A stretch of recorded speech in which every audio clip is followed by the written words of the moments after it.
Welcome to the Learning Pines YouTube. We hope this video helps. You start by installing VS Code and Git if you haven't already. This gives you version control and the terminal you'll use. Once installed, open VS Code and choose File, right arrow, Open Folder to work in a project context.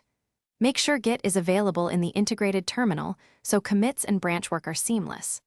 Then install one language extension you need, such as Python or JavaScript, to enable linting and IntelliSense immediately. Now configure the editor to match your workflow. Set your preferred color theme, font size, and tab behavior in settings to reduce distractions. Once done, install extensions like a linter, debugger, and Git integration tailored to your language. These provide on-the-fly feedback and breakpoints.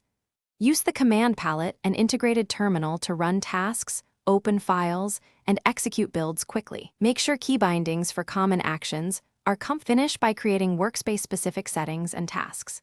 JSON so builds and tests run with one command. This locks reproducibility for you and teammates.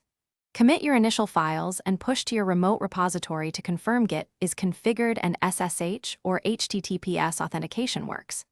If something breaks, an extension misbehaves, or IntelliSense stops, you can reload the window, disable conflicting extensions, or reinstall the extension. As a quick check, run VS Code from the terminal to view startup logs and error messages for diagnostics.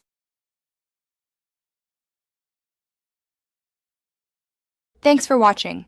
Consider subscribing if we helped you.